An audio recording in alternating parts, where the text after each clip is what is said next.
Bismillahirrahmanirrahim. Assalamualaikum warahmatullahi wabarakatuh. Alhamdulillahirabbil alamin.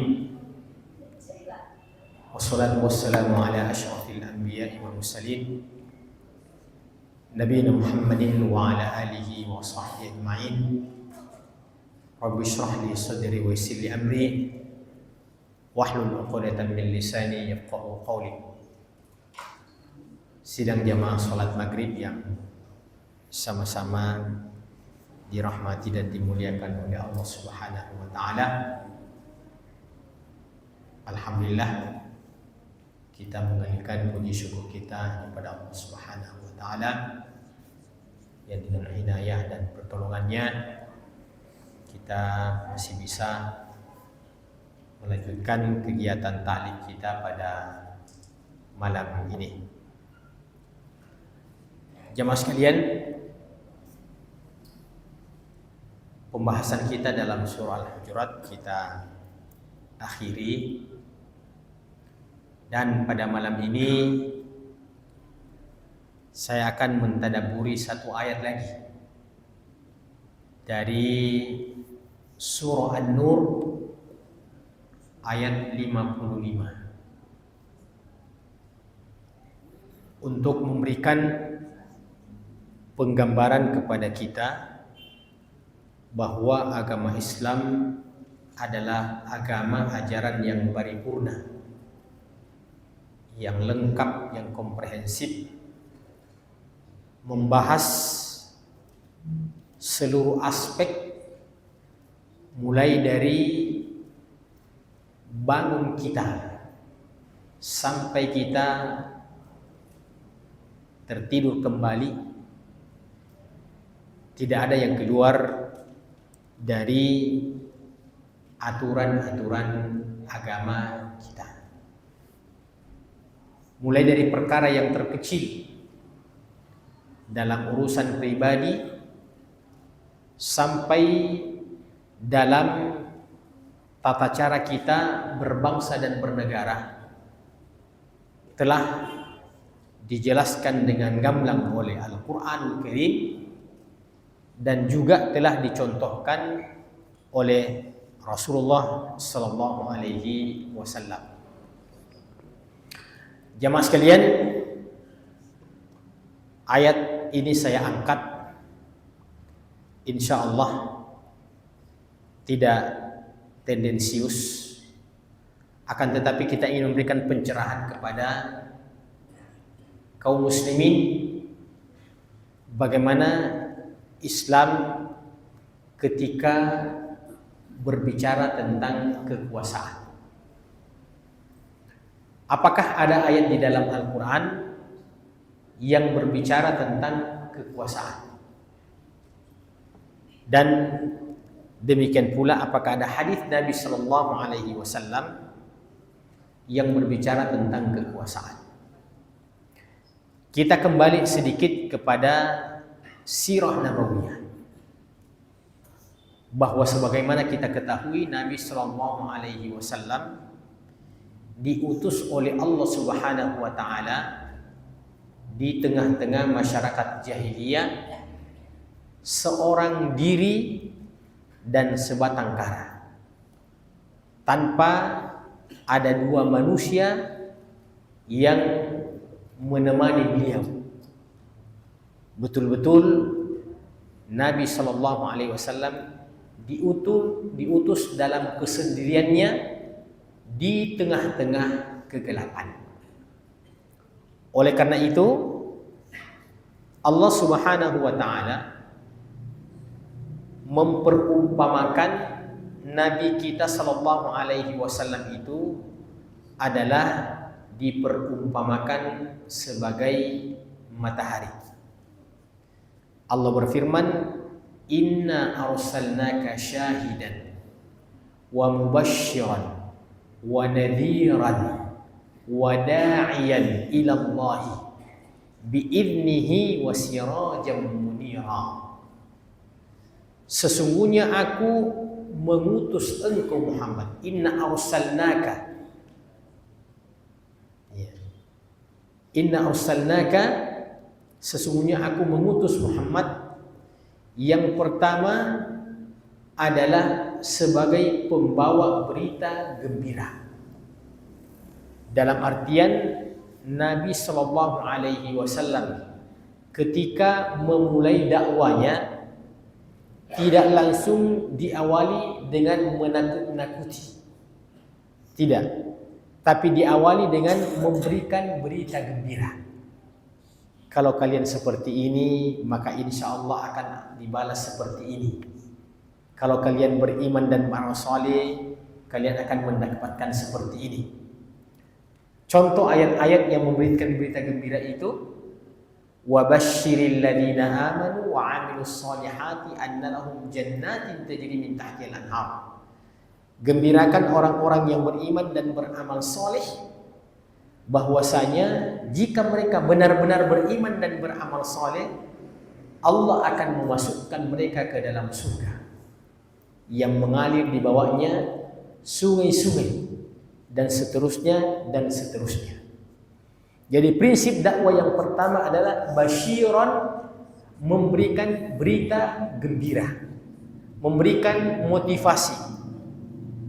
Kemudian setelah berjalan beberapa lama, ketika orang yang diberikan berita gembira itu juga belum sedikit pun bergeming, belum ada sikap-sikap yang dapat kita lihat akan berubah dari yang buruk kepada yang baik, daripada yang syirik kepada yang tauhid, daripada yang bid'ah kepada yang sunnah, daripada yang batil kepada yang hak.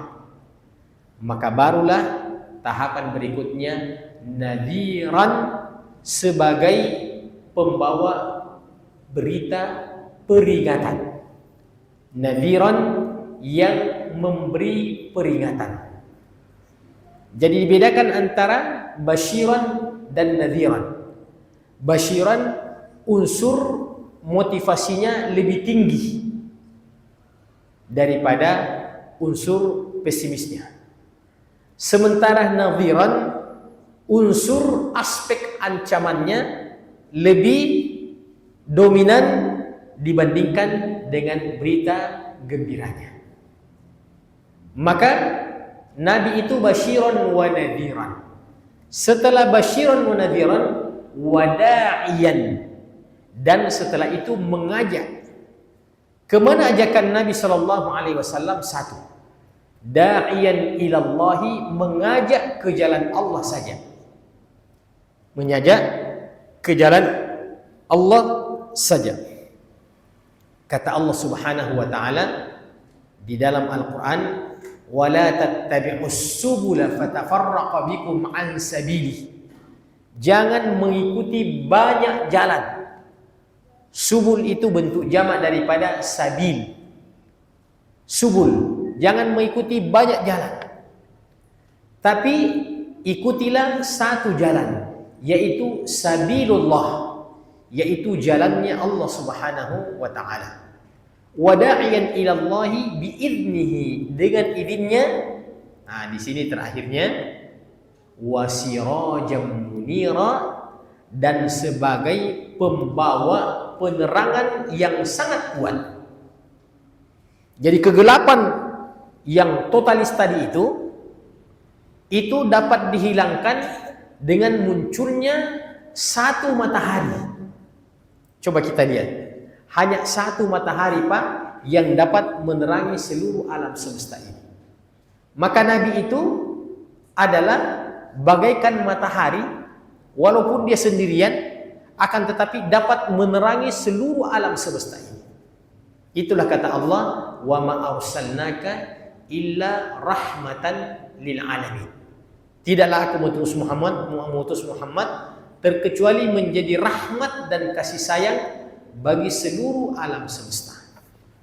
Maka mulailah Nabi Shallallahu Alaihi Wasallam berdakwah di kota Mekah pada waktu itu dengan satu materi yang sangat penting, yang skala prioritas belum ada duanya, yaitu mengajak kepada untuk mentauhidkan Allah Subhanahu wa taala, mengesahkan Allah Subhanahu wa taala, dan itu merupakan estafeta kelanjutan daripada misi para nabi dan para rasul sebelum-sebelumnya.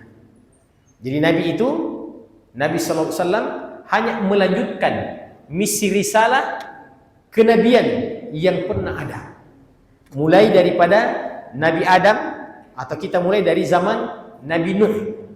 Karena dari Nabi Adam itu belum ada penyimpangan tauhid di zaman Nabi Adam. Nantilah di zaman Nabi Nuh muncul penyimpangan, mempersyirikatkan Allah Subhanahu wa taala, yang dimulai dengan perkultusan kepada seorang yang dianggap ahli ibadah, kepada seorang yang dianggap ulama, dan pada saat itulah Allah Subhanahu wa taala mengutus Nabi Nuh alaihi salatu wassalam untuk memperbaiki tauhid daripada kaumnya yang sudah mulai melenceng, yang di zaman Nabi Adam itu alhamdulillah semua manusia mengenal Allah Subhanahu wa taala dengan pengenalan yang benar, yaitu mentauhidkan Allah Subhanahu wa taala. Semua nabi seruannya dalam satu aspek, yaitu aspek tauhid, itu seragam. U'budullah, u'budullah. Semua nabi mengatakan u'budullah, sembahlah Allah. Jadi tidak ada perbedaan materi dari sisi tauhid sejak zaman Nabi Nuh sampai sekarang. Itu adalah mentauhidkan Allah Subhanahu wa taala. Maka tauhid itu adalah merupakan pondasi utama, asas utama untuk membangun sebuah mega proyek yang bernama Islam. Pondasi dasarnya adalah at-tauhid. Itulah dia kalimat la ilaha illallah. Tidak ada sembahan yang berhak untuk disembah selain Allah Subhanahu wa taala. Dan Nabi di kota Mekah pada waktu itu, jamaah sekalian, betul-betul hanya mengajak dengan satu ajakan, qulu la ilaha illallah tuflihu. Wahai penduduk Mekah, ucapkanlah la ilaha illallah, kalian akan memperoleh kemenangan. Coba bayangkan, ucapkan la ilaha illallah, kalian akan memenangkan pertarungan itu, akan memenangkan pertaruhan itu, yaitu pertarungan antara al-haq dengan al-batil. Kalau ingin kalian dimenangkan oleh Allah dengan memenangkan al-haq itu, maka qulu la ilaha illallah. Tidak ada orang yang bisa menganalisa dan membayangkan, Pak, gara-gara la ilaha illallah, Nabi sallallahu alaihi wasallam setelah periode Mekah 13 tahun itu, kemudian beliau berhasil mengkader orang-orang Mekah, dan itulah yang menjadi muhajirin. Itulah yang menjadi muhajirin, orang-orang yang berhijrah berpindah ke kota Madinah. Dan di kota Madinah, sebelum Nabi sallallahu alaihi wasallam berhijrah ke Madinah, beliau terlebih dahulu sudah mengirim para dai untuk mengajarkan orang-orang Madinah tentang Islam. Jadi bukan ketika Nabi datang orang-orang Madinah itu awam-awam amat, tidak. Orang yang sudah faham tauhid, orang yang sudah faham syariah, karena Nabi sallallahu alaihi wasallam sudah mulai menyebarkan dakwah dengan cara mengkader orang-orang yang dianggap kapabel untuk bisa mengajar dan mendakwahi umat. Maka dikirimlah sahabat-sahabat itu ke kota Madinah.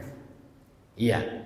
Maka ketika Nabi sampai di sana, berkumpullah dua komunitas yang terbesar itu, yaitu al-muhajirina wal ansar.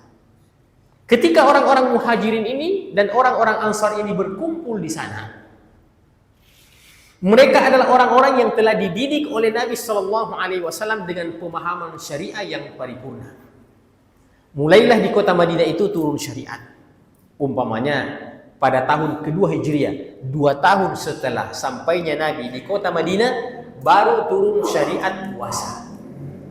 Jadi pada tahun kedua itu syariat siyam, ya ayyuhalladzina amanu kutiba alaikumusiyam, itu 2 tahun setelah Nabi berdiam di kota Madinah baru turun syariat itu. Di Mekah full adalah membangun pondasi. Maka puasa, salat, zakat, muamalah, akhlak itu adalah bangunan yang terlihat di atas. Dan orang-orang yang sudah menjadi sahabat Nabi, Muhajirin dan Ansar ini adalah orang-orang yang tidak diragukan lagi kesolehan mereka. Tidak diragukan lagi kesolehan mereka. Nah, dalam keadaan mereka soleh, ternyata untuk mensolehkan orang yang tidak lagi terhitung jari, itu ternyata tidak bisa kita mensolehkan orang hanya secara pribadi-pribadi. Ya. Jadi untuk mensolehkan orang 1, 2, 3, 4 sampai 10 orang cukup mungkin ada seorang ustadz, ya istilah kita, ada seorang dai. Tapi untuk bagaimana mengatur orang banyak itu supaya dia bisa sholat, supaya bisa berzakat, supaya memperbaiki muamalah-muamalahnya, bagaimana tata cara jual beli, bagaimana tata cara sewa menyewa, maka harus ada aturan-aturan yang diputuskan yang menjadi pengikat untuk seluruh rakyat dan orang banyak itu. Maka bagaimana caranya bisa secara seragam menginstruksikan kepada orang yang banyak itu untuk katakanlah besok Ramadan kita sudah harus puasa. Ya, pada tanggal ini sudah masuk bulan haji dan seterusnya yang berkaitan dengan waktu-waktu ibadah.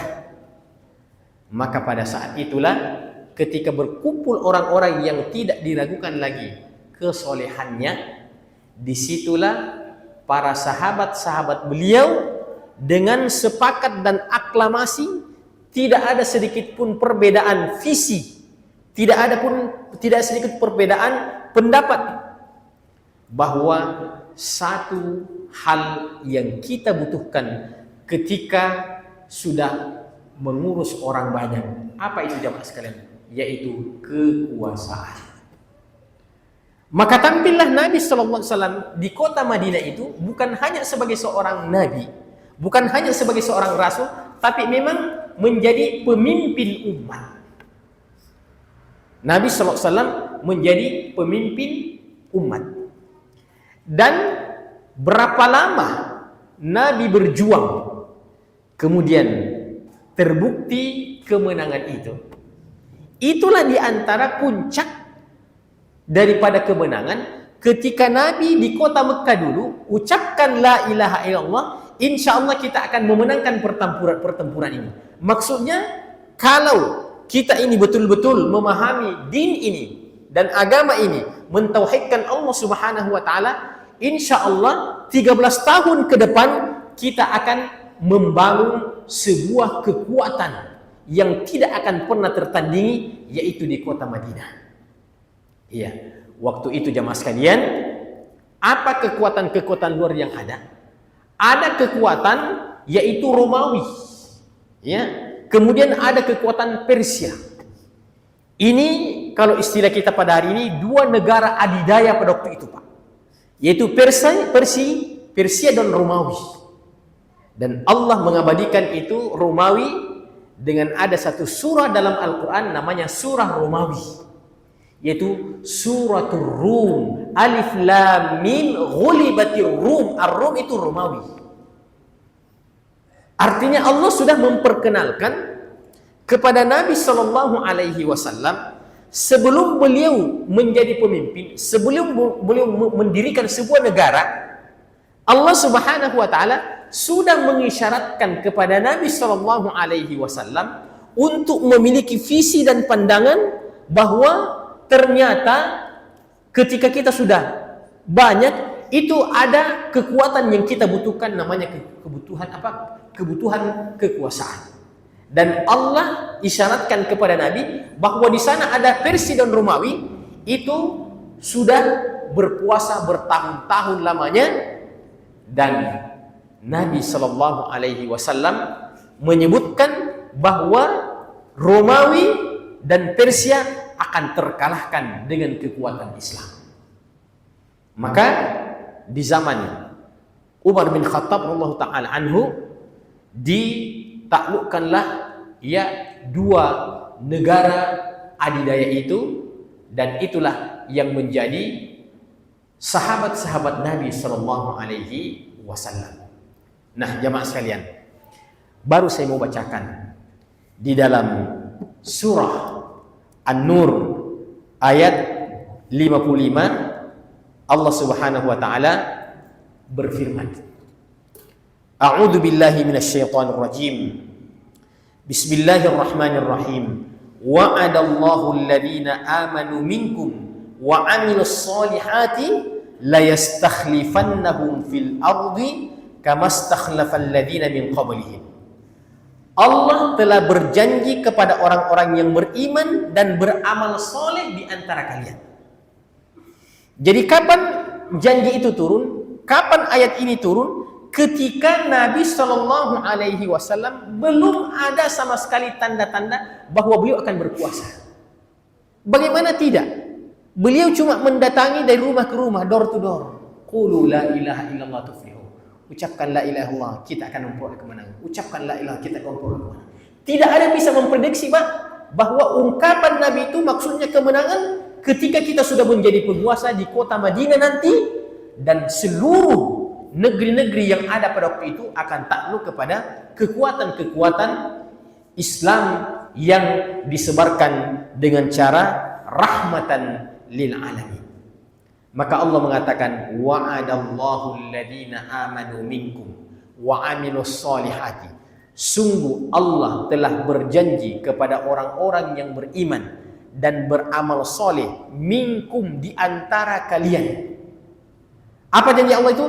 La yastakhlifannahum fil ardi. Niscaya Allah akan menjadikan mereka berkuasa di atas permukaan bumi. Kama istakhlafal ladzina min qablihim, sebagaimana Allah telah menjadikan orang-orang sebelum kalian itu juga berkuasa. Maksudnya orang-orang beriman dahulu itu sudah Allah jadikan mereka orang-orang berkuasa. Semua nabi dan rasul adalah orang-orang yang diuji oleh Allah Subhanahu wa taala dengan lawan-lawan yang tangguh. Dengan lawan-lawan yang tangguh. Maka di zaman Nabi Musa alaihi salam ada ya Firaun. Ya, di zaman Nabi Musa ada Firaun. Di zaman Nabi Ibrahim ada Namrud. Ya, di zaman Nabi Shallallahu Alaihi Wasallam ada banyak Abu Lahab, ya, Abu Jahal, ya. Kemudian ada juga mungkin yang sampai ke Indonesia, ya, Abu selanjutnya. Itu ada kemirip-miripan, ya, ada kemirip-miripan. Jadi tidak ada nabi yang diutus oleh Allah terkecuali mendapatkan perlawanan yang sengit. Akan tetapi Allah Subhanahu wa taala mengatakan, niscaya kami akan memenangkan utusan kami dan rasul kami. Maka jamaah sekalian, siapapun yang didukung oleh Allah Rabbul Alamin, biar bagaimana rekayasa, biar bagaimana konspirasi, bagaimana Fir'aun dengan seluruh kekhawatirannya, ya, bagaimana Fir'aun itu untuk supaya tidak tergantikan kekuasaannya itu jamaah sekalian, dia membuat aturan yang sangat ekstrim di saat Firaun ini berkuasa. Apa yang dia lakukan? Dia mengeluarkan aturan bahwa setiap bayi yang lahir di kalangan Bani Israel itu harus dibunuh. Begitu takutnya, begitu khawatirnya. Karena rata-rata yang menjadi pemimpin itu laki-laki. Maka setiap bayi laki-laki yang lahir di zaman Firaun itu harus dibunuh, dan itu aturan negara. Sampai seperti itu kezaliman daripada Firaun, dan masyarakat sudah tidak tahu bagaimana menghadapi kezaliman daripada Firaun. Sudah bingung bagaimana caranya. Iya. Ada kekuasaan sama dia, ada dana sama dia, ada dukungan-dukungan, ya, kebatilan, semua berpihak sama mereka. Tapi kalau Allah Subhanahu wa taala menginginkan berakhir Firaun dengan ditenggelamkan di Laut Merah, ya, maka tidak mesti Laut Merah Allah mengakhiri sebuah kekuasaan, akan tetapi kalau Allah menginginkan, mungkin ada yang mirip-mirip dengan Laut Merah. Ada yang mirip-mirip dengan Laut Merah kalau Allah menginginkan, dengan caranya sendiri. Dia buatkan lakon, seakan-akan Musa ini tidak ada kemungkinan untuk mendapatkan kemenangan lagi. Bagaimana tidak, Pak? Musa dikejar ke arah Laut Merah, Pak. Dan betul-betul Musa lari, tidak melawan. Iya, semua orang mengatakan sudah selesai Musa dan bala tentaranya. Selesai Musa dengan para pengikutnya. Yang akan kembali bergabung, yang akan kembali eksis adalah status quo, adalah penguasa yang lama. Seperti itulah gambaran yang ada pada saat itu, bahwa tidak mungkin ada yang bisa menghentikan kezaliman daripada Firaun. Saking kuatnya Firaun pada waktu itu, Pak. Iya. Dan sudah sampai lupa daratan karena satu lagi bentuk kezaliman yang terbesar, dia sudah memproklamirkan diri sebagai Tuhan. Dia bilang, ana rabbukumul a'la, sayalah Tuhan kalian yang paling tinggi. Yang kedua, ma alimtu lakum min ilahin ghairi, aku tidak tahu kalau Tuhan selain daripada saya. Bayangkan Nabi Musa mengajak daripada Firaun, ya, faqul hal laka ila an tazakka. Allah bilang, idhhab ila fir'auna innahu tagha, faqul hal laka ila an tazakka. Katakan padanya, maukah engkau sadar-sadar wahai Firaun? Tapi semakin menjadi-jadi dan tidak pernah, ya, dia mau menerima nasihat dari siapapun. Semua orang mengatakan ini adalah kekuatan yang sulit untuk ditumbangkan. Maka pada akhirnya Allah membuat konspirasi dan rekayasanya, diburulah, dikejarlah Musa ke arah Laut Merah. Iya, masih ada di Jeddah itu bagian daripada ujung Laut Merah sampai ke Mesir. Itu Laut Merah semuanya, Pak. Al-Bahrul Ahmar dalam bahasa Arab. Maka ketika Nabi Musa sudah hampir mendekati pinggir laut itu, laut di depan, musuh di belakang, maka berteriaklah pengikut-pengikut daripada Nabi Musa dan mengatakan, inna lamudrakun, kita akan kedapatan. Ya, kita akan sampai dikejar dan berakhir. Innal mudrakun. Sampai di sini saja. Tapi keyakinan seorang Musa mengajarkan kepada kita tauhid. Kalla inna ma'iya rabbi sayahdi. Kalla inna ma'iya rabbi sayahdi. Sekali-kali tidak, sesungguhnya Tuhanku bersama dengan saya, dia akan memberikan petunjuk kepada saya. Maka jamaah sekalian, mungkin kita panik dan mengatakan bagaimana. Ya, ikuti dan ciplak perkataan daripada Nabi Musa ini. Kalla inna ma'iya rabbi sayahdi. Kalla inna ma'iya rabbi sayahdi. Sekali-kali tidak, Tuhanku bersama denganku dan dia akan memberikan petunjuk kepadaku. Berapa lama interval perkataan Nabi Musa inna ma'iya rabbi sayahdi? Hanya hitungan detik, Pak. Karena laut di depan, musuh di belakang. Iya. Tidak ada penjelasan kira-kira berapa meter lagi, tapi hitungan detik yang pada saat itu hanya karena keyakinan seorang Musa mengatakan kalla inna ma'iya rabbi sayahdin. Begitu sampai di pinggir laut, turunlah wahyu kepada Nabi Musa untuk memukulkan tongkatnya dengan pinggir laut itu dengan izin Allah. Laut merah itu yang berombak bagaikan rumah tiba-tiba terbelah dan membentuk seperti jalanan mulus-mulus sampai ke seberang sana. Maka lewatlah Nabi Musa dengan pengikut-pengikutnya dengan lancar melewati tengah lautan, Pak. Pinggir kiri kanan lautan itu tetap lautan ombak, tapi khusus yang dilewati daripada Musa kira-kira pada hari ini bagaikan jalan tol. Pinggirnya itu air itu bagaikan tembok-tembok ya, yang entah seperti campuran berapa. Begitu penjelasan para ahli tafsir. Seperti tembok-tembok ya, pinggir daripada air itu khusus yang dijalani oleh Nabi Musa dan bala tentaranya. Fir'aun yang melihat perjalanan Musa lancar ya, dia tidak sadar bahwa fasilitas dan keselamatan ini hanya diberikan kepada Nabi Musa, bukan untukmu, wahai Fir'aun.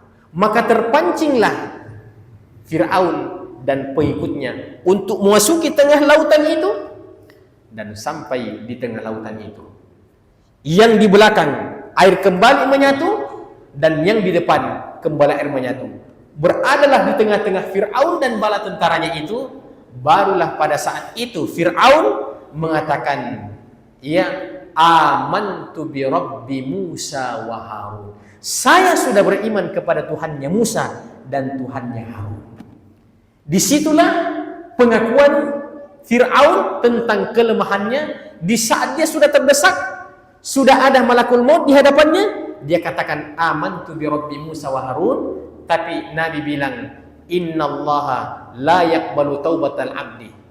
Ya, innallaha yaqbalu taubatal abdi ma lam yugharr. Sesungguhnya Allah masih menerima taubatnya seseorang sebelum nyawanya, ruhnya itu sampai ke kerongkongan. Sudah sampai ke kerongkongan, baru dia mengatakan, aku telah beriman kepada Tuhannya Musa dan Tuhannya Harun. Bahasa kita sekarang, kau sudah terlambat. Maka Allah selesaikan ending itu dengan caranya sendiri. Maka kita kembali kepada pembahasan kita. Ternyata berbicara tentang kekuasaan itu bukan bahagian-bahagian yang kecil dalam agama kita, tapi khusus ada ayat yang menjelaskan tentang itu, bahwa Allah akan menjanjikan kekuasaan kepada orang-orang beriman dan orang-orang beramal soleh di antara kalian, sebagaimana Allah telah menjadikan berkuasa orang-orang sebelumnya. Siapa Nabi Daud? Itu adalah raja di samping Nabi dan Rasul. Siapa Nabi Sulaiman? Itu adalah raja di samping beliau sebagai seorang Nabi dan Rasul. Dan Nabi Sulaiman ini, jamaah sekalian, bukan hanya mengislamkan rakyatnya, tapi berhasil mengislamkan satu negara, yaitu negeri Sabah, yang diikuti oleh pemimpinnya yang bernama Ratu Sabah. Itulah contoh ketika kekuasaan itu besar, maka target dakwah itu lebih besar. Karena Nabi Sulaiman diberikan kekuasaan oleh Allah Subhanahu wa taala, bukan targetnya hanya mengislamkan di sekitarnya, tapi sudah berpikir untuk bagaimana di negeri lain di seberang sana juga bisa mendapatkan hidayah dari Allah Subhanahu wa taala. Kemudian Allah Subhanahu wa taala mengatakan, "Wala yumakkinanna lahum dinahumul ladzi tawallahu." Masih sambungan ayat itu. Dan sungguh Allah Subhanahu wa taala akan menjadikan orang-orang yang beriman dan beramal soleh itu, yang dipimpin oleh seorang pemimpinnya, mereka akan eksis, wa yumakkinanna lahum dinahum, akan mengeksiskan agama mereka, alladzi irtadalahum, yang diridhai oleh Allah Subhanahu wa taala. Bagaimana maksudnya mengeksiskan? Kalau di kota Mekah, orang-orang yang masuk Islam itu untuk berislam, mereka harus sembunyi-sembunyi menyembunyikan keislaman mereka. Tidak ada keleluasaan untuk mereka melaksanakan agama mereka untuk sekedar pergi ke masjid, ketahuan bahwa dia pergi ke masjid, dia pindah agama, itu mereka terancam. Mereka terancam.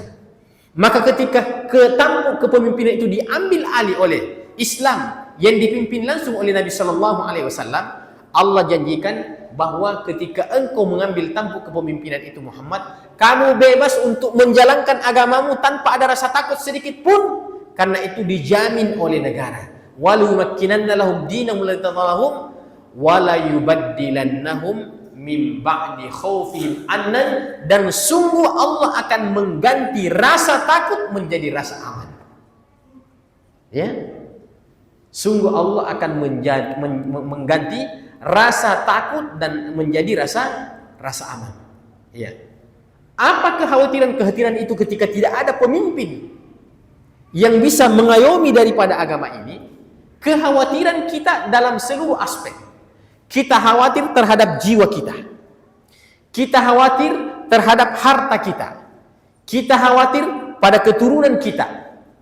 Kita khawatir pada agama kita. Ya. Agama akan diinjak-injak, akan dihina ketika tidak ada seorang penguasa yang membela daripada agama itu. Paling minimal seorang penguasa yang netral yang mengatakan berapapun agama yang ada di negeri ini, semua diberikan kebebasan untuk menjalankan agamanya masing-masing. Dan itu telah diajarkan oleh Allah, lakum dinukum waliyadin. Lakum dinukum waliyadin, bagi kalian agama kalian dan bagi kami agama kami. Jadi wal yubaddilannahum min ba'di khaufihim amnan. Kekuasaan yang dimiliki oleh orang-orang yang beriman itu akan menjadikan agama ini eksis, kemudian akan menghilangkan seluruh bentuk kekhawatiran-kekhawatiran. Iya. Pertama, mungkin kita punya obsesi, kekhawatiran terhadap harta kita, mungkin harta pribadi kita. Lihatlah umpamanya apa yang terjadi di Gaza dan Palestina sekarang. Bukan kekhawatiran terhadap harta pribadi mereka, akan tetapi dicaplok negara mereka oleh Israel. Maka konsekuensi ketika kita tidak memiliki kekuasaan seperti yang terjadi, bukan harta pribadi kita yang dicaplok, akan tetapi negeri-negeri ini akan dicaplok, karena itu merupakan sunnatullah. Ketika tidak ada perlawanan, akan datang perlawanan-perlawanan yang akan mencaplok daripada diantaranya harta-harta kita. Sementara diantara tujuan diturunkan agama ini, jamaah sekalian, adalah untuk melindungi 5 hal itu. Untuk melindungi jiwa, untuk melindungi akal, ya, untuk melindungi akal, kemudian untuk melindungi harta, ya, kemudian untuk melindungi keturunan, dan untuk melindungi agama. Itu yang paling penting, yang merupakan yang merupakan hak prerogatif seorang penguasa. Ya, seorang penguasa. Umpamanya yang bisa menjalankan balas dendam itu tidak boleh pribadi. Ketika ada bentuk penganiayaan, ya, semena-mena tanpa ada penyelesaian hukum, maka yang punya hak prerogatif dan kewajiban untuk menyelesaikan itu adalah sebuah negara, bukan pribadi-pribadi. Semua orang yang bersalah harus diproses secara hukum. Itu yang bisa melakukan hanya kekuasaan. Oleh karena itu, jemaah sekalian, tidak pernah seperti hukum potong tangan, tidak pernah seperti hukum kisos, tidak pernah seperti hukum ya, semua yang berkaitan dengan institusi itu tidak pernah sampai kepada hak prerogatif pribadi-pribadi, hanya kekuasaan yang bisa menjalankan itu semuanya. Ketika kita melihat kezaliman-kezaliman itu terjadi mana-mana, ya, kita akan mengatakan bagaimana menyelesaikannya. Yang bisa menyelesaikan itu ketika ada kekuasaan, dan karenanya jangan kita pernah tabu ketika berbicara tentang kekuasaan, bahwa dia adalah bagian daripada ajaran Islam. Karena ketika seorang penguasa itu memiliki obsesi yang baik tentang rakyatnya, maka dia akan membaikkan seluruh rakyat itu. Tapi ketika pemimpin itu dan penguasa itu adalah penguasa yang zalim, maka dia akan berpikir tentang dirinya, berpikir tentang keluarganya, tidak lebih daripada beberapa orang, dan itu keluar daripada tujuan yang dianjurkan adanya kepemimpinan di dalam Islam. Dan terakhir sekali, mari jamaah sekalian, besok tanggal 14 Februari jangan ada yang golput, Pak. Ya, jangan ada yang golput. Ya, ada sebahagian ulama ya di negeri kita ini yang mengatakan yang golput itu, Pak, berdosa.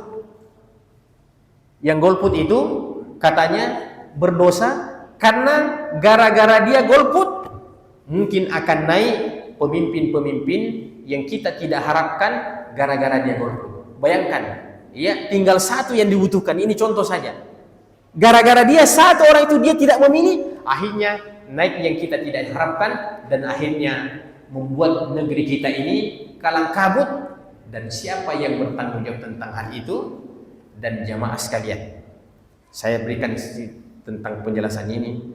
Andaikan pun calon itu adalah calon terbaik semuanya, semua keimanannya sama dengan imannya para malaikat, ya, sama dengan imannya para malaikat. Kita punya calon ini, Pak, pasti tetap satu saja yang dipilih.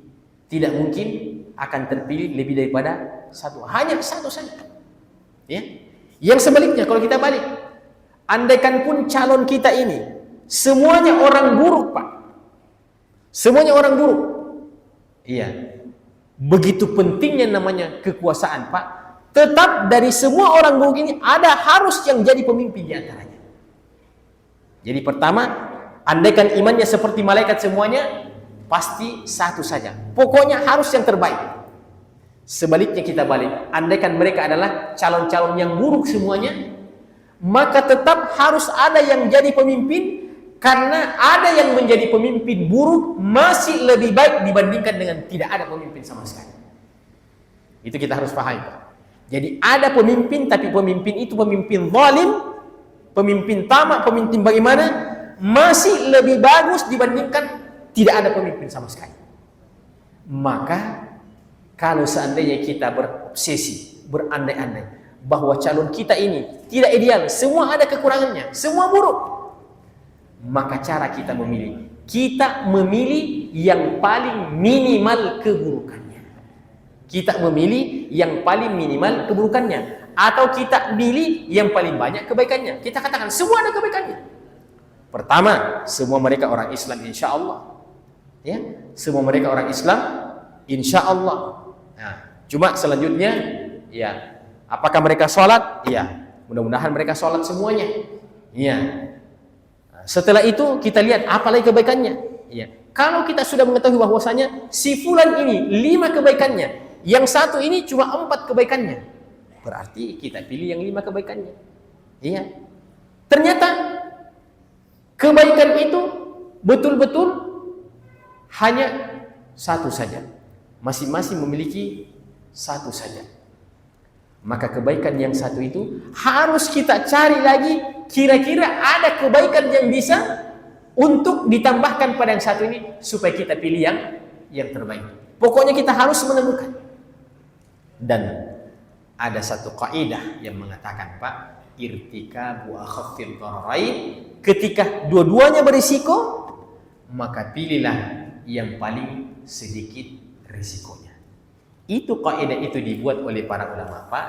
Kisahnya sederhana, ketika ada orang Badui kencing di dalam masjid. Masuklah orang Badui itu kencing dalam masjid, ya. Terus datang sahabat itu mau mengusirnya, mau memukulnya, Pak. Nabi mengatakan, jangan kau lakukan seperti itu. Biarkan dia sampai dia menyelesaikan hajatnya, sampai dia selesai kencing. Coba bayangkan, ini orang yang paling, ya, luar biasa akhlaknya, Pak. Orang sudah kencing dalam masjid, Nabi bilang jangan. Iya. Nah, inilah kejadian yang para ulama mengambil kaidah memilih resiko yang paling ringan. Kenapa Nabi membiarkan itu, dan itu tidak dianalisa oleh sahabat, tidak dianalisa. Dikiranya kalau dilarang itu akan menghilangkan kemungkaran, akan menghilangkan keburukan. Ya, tapi justru membiarkan dia, ya, menyelesaikan hajatnya kencingnya itu, justru itu adalah memilih resiko yang paling ringan. Memilih resiko yang paling ringan. Bagaimana misalnya? Kalau dia dibiarkan di situ sampai menyelesaikan kencingnya, memang ada mudaratnya. Dia menajisi masjid. tapi dia hanya berada pada satu wilayah. Di situ saja, di pojok. Kalau di pojok, ya di pojok situ saja. Nanti kalau ada air, kita siram, selesai. Tapi kalau kamu usir dia, ya, sampai orang itu lari di dalam masjid berkeliling-keliling, begitu juga kencingnya berkeliling-keliling. Maka yang mana lebih bagus, yang mana lebih sedikit mudaratnya? Kencingnya hanya berada pada satu tempat atau kencingnya melebar ke seluruh masjid? Tentu yang lebih ringan itu kalau dia kencing di setempat. Apakah kencing di setempat itu buruk? Buruk, tapi lebih sedikit keburukannya dibandingkan ketika dia kencing di banyak tempat. Itu yang tidak dipahami oleh para sahabat. Nabi sudah tangkap, dan menjadilah kaidah ini dalam seluruh muamalah kita, termasuk dalam memilih pemimpin, Pak. Kita lihat, tidak ada yang ideal. Iya. Dan memang bagaimanapun juga, Pak, kita juga tidak boleh terlalu lewat-lewat. Semua ini begini-begini. Pasti akan ada kekurangan-kekurangan itu.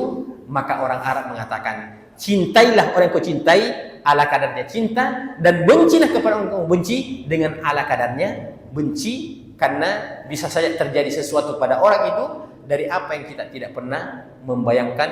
Intinya jemaah sekalian, mari kita senantiasa berdoa kepada Allah Subhanahu wa taala agar Allah memberikan kesejahteraan pada umat ini dan memberikan keamanan pada negeri ini, agar supaya negeri ini menjadi negeri yang baik-baik saja insyaallah di masa-masa yang akan datang.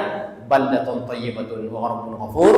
Subhanakallahumma bihamdika asyhadu an la ilaha illa anta astaghfiruka wa atubu ilaik. Wa akhiru da'wana alhamdulillahi rabbil alamin. Wassalamu alaikum warahmatullahi wabarakatuh.